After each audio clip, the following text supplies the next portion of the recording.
월요일 모두 까기 우리 공화당 조원진 대표님 함께합니다. 안녕하십니까? 반갑습니다. 네, 주말 잘 보내셨습니까? 예. 지금 저희 좀 전에 박지원 전 비대위원장과 인터뷰를 했는데요. 민주당의 좀 다선 의원들 좀 대구 경북에 좀 출마해라. 뭐 가능성 있는 거죠. 아, 될 수도 있습니까? 뭐 되기는 힘들지 않겠느냐. 그 대신에 예. 그 전체 총선 분위기는 네. 바꿀 수 있다. 아, 이렇게 보죠. 다선 의원들이 대구 경북으로 가는 거. 그 전에 우리 저 선배분 중에 김부- 한번 김부겸 의원은 뭐 가서 성공을 한 케이스고 예. 그거는 뭐 워낙 대구에서 알려진 원래 분이니까. 군포에 있다가 대구에 가가 몇 번 끝에 지금 된 거잖아요. 수성구 쪽에. 예. 김부겸 의원은 그래서 이제 총리까지 예. 하는 거. 근데 대권 후보 중에 또 한 사람 아닙니까? 예. 뭐 아직도 그렇죠. 예. 그래서 도전할 필요가 있다. 음흠. 대구도 그런 생각을 갖고 있죠. 그렇게 이렇게 좀 제안하는 거는 긍정적이다 이렇게 보시는 거군요. 그 국민의힘이 대구에서 워낙 못하니까 네. 좀 정치 전체적인 변화가 이번 총선에는 분명히 있다. 음흠. 양당에 대한 국민들의 심판이 좀 네. 있을 것 같다. 아하. 그러면 지역적인 부분에서는 뭐 대구 경북도 민주당이 그냥 아예 소외시할 필요는 없다. 대구 경북도 도전할 수 있는 사람은 좀 도전하고 네. 천하람 후보도 뭐 이제 대구로 좀 나가도 되겠다 생각이 들어요. 순천에 지금 지역구를 본인은 뭐 거기보다는 하는데. 대구 일단 국회 입성하는 게 좀 급한 거 아닌가요? 또 본인은 대구 출신이기도 해요. 예. 대구 사람 출신인데. 대구 출신이라서 예. 이번에 인지도 많이 높였는데 제가 천하람의 저건 역시 이준석이다. 아. 결국 결과가 그래 나올 것 같아요. 자, 그러면 국민의 전 단계 지금 얘기 좀 해볼게요. 지금 투표율이 매우 높습니다. 47.51%예요. 이게 흥행이 되는 이유가 뭡니까? 흥행이 안 된 거죠. 안된 투표율이 겁니까? 저는 높지 않다고 보는 아, 게 100% 권리당원으로 바꿔가 투표율이 그 정도밖에 안 나온 것은 아하. 물론 이틀 남았지만은 예. 이준석 당대표 될 때 45% 넘었잖아요. 그렇죠. 뭐 그렇게 이제 상대적으로 비교해 보면은 결코 투표율이 높은 게 아니다. 전당대회가 진흙탕 싸움이고 윤심 논란 또 대통령실의 직접적인 개입 네. 나경원 전 원내대표에 대한 나경원 원내대표에 대한 집단적 반이성적 행위들 줄 세우기 네. 뭐 이런 그 전당대회에서 가장 추악한 가장 최악의 전당대회다. 그래서 뭐 일반 언론에서 높다고 자꾸 얘기하는데 네. 객관적으로 상대적으로 봐서는 그렇게 높은 게 아니다 이래 보는 거죠. 더 높을 수 있는 기회가 없어졌다 이렇게 보시는 프로테지보다는 거고. 예. 숫자로 저는 숫자로 40만 명 가까이가 예, 했다. 맞습니다. 예. 이제 뭐 그 전체적으로 한 50만 명 가까이가 투표했다. 이것이 더 중요하지. 프로테지는 그렇게 중요하지 않다. 이래 중요하지가 보는 않다. 어쨌든 간에 이 투표율을 보고 후보들마다 해석이 다 달라요. 자신이 유리하다 이렇게 하는데 어떻게 보십니까? 누구한테 가장 유리하다 보시는 겁니까? 양쪽이 하나는 이제 전당대회 당무 개입이나 네. 윤핵관들의 막말 이런 부분에 대해서 반발 심리도 있고 또 하나는 뭐 지키자. 윤석열 대통령이 이제 이번 주에 1년 되잖아요. 그렇죠. 그러니까 4년 남은 윤 대통령을 지키자. 이제 바꾸자는 그러한 것보다는 지키자는 지키자. 쪽. 뭐 이런 쪽이 같이 돼서 투표율이 그 정도 많은 사람들이 한 40만 명 가까이가 투표를 한 거 아니냐가 이렇게 보는 거죠. 두 개 다 있을 것이다라고 보시는 거예요. 두 개 다 있는 거죠. 예, 단지 이쪽- 그 유리한 부분들은 네. 이 판이 이제 천하람 후보 나오기 전에 안철수 후보가 네. 대단히 좋은 기회가 있었잖아요. 한 번은 이제 나경원 전 원내대표에 대한 집단적 린치. 네. 요즘 학폭 보면은 그 당시에 윤핵관들이 꼭 학폭을 행위한 학폭에 대한 폭력뿐만 아니라 언어 폭력도 대단히 중요하잖아요. 네. 우두머리라는 얘기가 나왔을 때 그때 사실은 안철수 후보 기회가 왔어요. 근데 사실은 지도자로서 특히 총선에서 일정 목을 하겠다. 그러면 윤석열 대통령하고 좀 다른 모습이 보여야 되는데 네. 변화하고 개혁하겠다는 분이 기회주의적 행태를 보였다.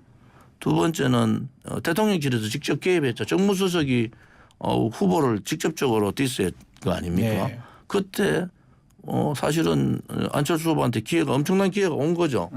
그런데 뭐 윤석열 대통령하고 각을 세우다 이런 것보다는 오히려 이 권력의 정당의 당무 개입 이런 부분에 대해서는 정당성이 있잖아요. 각을 세워도 그렇죠. 그때 권력에 굴종하는 형태를 보였다. 그러니까 이번에 안철수 후보가 저렇게 큰 힘을 발휘 못하는 게 두 번의 기회에 하나는 기회주의 형태를 보이고 하나는 권력에 굴종하는 형태를 보였기 때문에 안철수 후보의 향후의 정치 행보도 굉장히 어렵다. 사실은 이번 뭐 전당대회 지더라도 네. 대통령 후보는 안철수 후보의 미래에 대해서 고민을 해야 되는데 이번은 그런 전략이나 그런 전술 자체가 없었다 이래 보는 거죠. 대선도 어렵다고 보시는 거군요. 뭐 대선 후보로서의 자격도 이제 어려워졌다 이래 보는 자격도 거죠. 없을 것이다. 뭐 지금 그 말씀 그대로 같아요. 그러다 보니까 이 막바지 와서 지금 대통령실 특히 행정관들이 전대에 개입됐다라고 직접 언급을 하고 문제를 삼고 있거든요.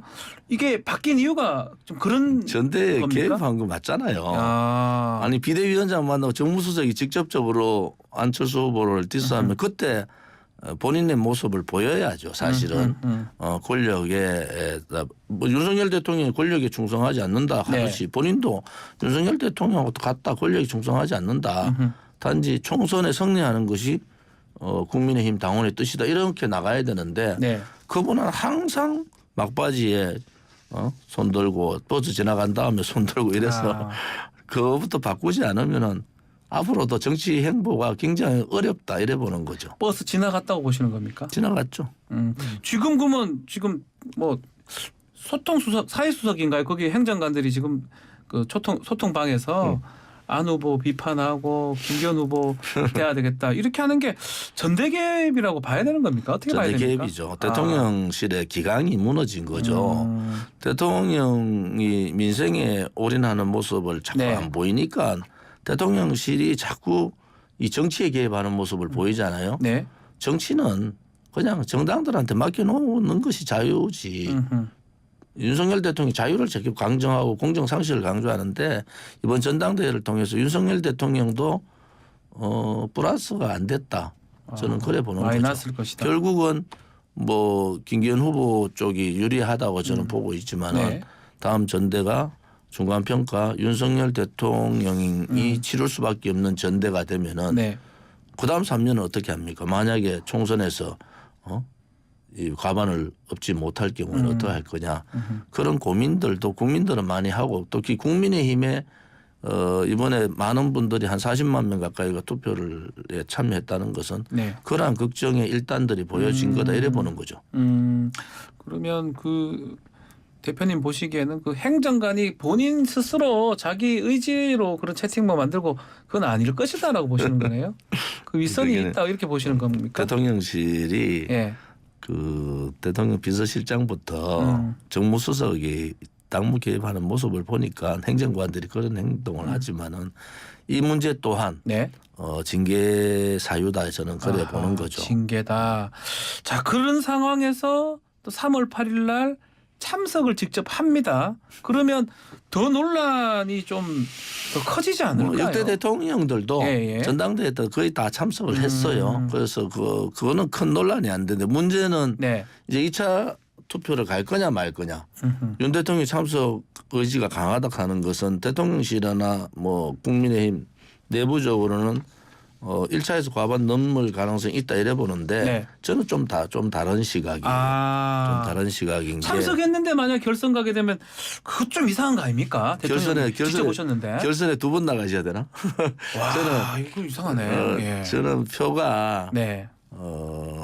김기현 후보가 과반을 넘기기가 조금 힘들 거다. 실질적으로 절반. 보면은 45대 55 김기현 외에 그런 구도가 되지만은 결국은 뭐 55대 45로 정도로 김기현 후보가 이길 거다. 결선은 가서 55대 45가 또 될 것이다. 그런데 뭐 이겨도 만약 과반 안 간다, 결선 안 간다 하더라도 박빙으로 갈 수밖에 없다. 50딱 가딱 넘을 정도로 뭐 될 것이다. 그런 예. 상황이니까 윤석열 대통령이 전대 가시면은 나름대로 스릴이 있으시겠지. 그 스릴을 느끼려고 간 그날 바로 발표가 되나요? 전당대회. 아니, 전당대회가 과반이 넘으면 예. 그날 바로 결정을 해야 되니까. 결정해버리니까. 과반이 못 넘으면은 이제 그 나름대로 투표율은 발표할 수밖에 없잖아요. 대통령 거기 앉아 있는데 이게 가만 안 됐다 이래가지고 결선 또 해야 된다 이런 경우 생길 수도 있겠네요. 그렇게 안 되려고 지금까지 당무 개입을 노골적인 당무 개입을 하고 반이성적 행동에 대해서 네. 윤핵관들이 나섰는데 이번에 네. 전당대회를 통해서 윤핵관들을 얼마나 국민들이 싫어하는가 또 국민의힘 당원들도 얼마나 싫어하는가라는 것을 적나라하게 보였고 이번에 많은 분들이 투표하게 된 원인 중에 하나도 예. 이준석 전 대표의 재등장이에요. 이준석. 그 이준석 대표가 예. 나오니까 예. 김기현 후보한테 더 도움을 줬구나 이런 생각이 들어서 제가 한편으로 보면은 네. 이준석 때문에 과반이 안 될 가능성도 있겠다 이런 생각이 들어요. 한편으로. 그런데 이준석 전 대표가 나왔기 때문에 거기에서 예. 이제 그 이준석 트라우마 있는 특히 권리당원 책임당원 분들은 굉장히 강하거든요. 네. 그런 부분들이 이번 전대에 하나의 변수로 볼 수 있다 이래 보는 거죠. 마지막으로 이준석 전 대표 얘기를 했는데 이준석 전 대표는 자기 정치하는 겁니까? 아니면 지금 천하람 등등 천하용인 후보 지원을 제대로 하고 있는 겁니까? 어떻게 보시는 겁니까? 제대로 못하는 거죠. 이준석 대표는 이번에 좀 더 한 텀 더 그 입을 좀 얘기를 안 했으면 좋을 뻔했는데 예. 그 성격에 못 견디는 거죠.